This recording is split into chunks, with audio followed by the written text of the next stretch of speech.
Hey, my name is Jeff Libron, and I'm a Senshido practitioner and instructor in Nanaimo, BC, Canada. It's important to remember that if a guy is in coaching you and maybe he's upset with you or something, sometimes he's a good guy having a bad day, and sometimes he's just a bad guy. Right. So there's a huge difference. I don't got any change. All right, come on, you gotta have a couple bucks. I really got nothing on you, man. All I got is a couple bucks. I got nothing, Come I'm on, sorry. man, you gotta have some money. Can you stop that? That from that distance, the hand is quicker than the eye, and that's not my opinion, that's science. Yeah. It's of how you know when someone is going to hit you. Yeah. Okay? How do you know that? Okay? Because that's a pretty critical thing. Right. Yeah. Right? If you're moving around, but if he stops and sets, then that's another sign. You don't just want to do something just for the sake of doing it. You want to have a philosophical reason behind everything you do. You want to think for yourselves, and you don't just want to say, oh, Jeff said to do this, so that's why I'm doing it. Yeah. You want to be yourself in your training, and you want to have reasons for yourself of why you do something. Because my reasons for doing something are going to be different from Mike's reasons, different from my dad's reason. This is his power hand. Right. Yeah. So you want to, as you're coming, you want to circle away from that power hand at it. Think like every strike you make,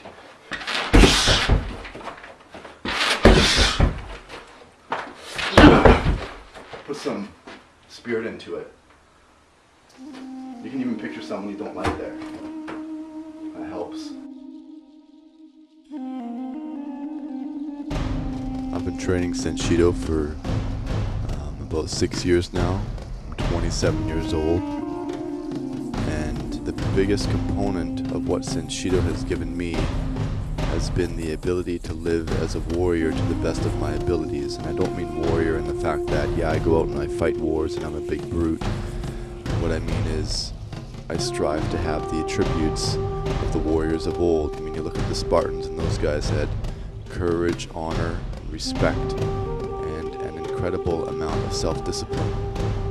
And I have an incredible amount of self-discipline. You know, I work out all the time, practice Senshido and train constantly, but you know, it extends beyond the training for sure. I'm disciplined in all aspects of my life. And you know, sometimes it kind of drives people nuts because I am so disciplined and I make a lot of sacrifices, but I make no apology for it. And this is how I want to live. You know, I enjoy this kind of life because, you know, if you look at most people, they're not productive. They don't really do anything. They get up and they sit and eat breakfast, and then they get in their car and they sit and they drive to work. And then they sit in their office for 8 hours and they probably have a lunch that isn't very healthy.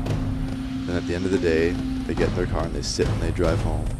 Then they sit and they have dinner, which probably isn't very healthy either. And then they sit in front of the TV for 3 hours.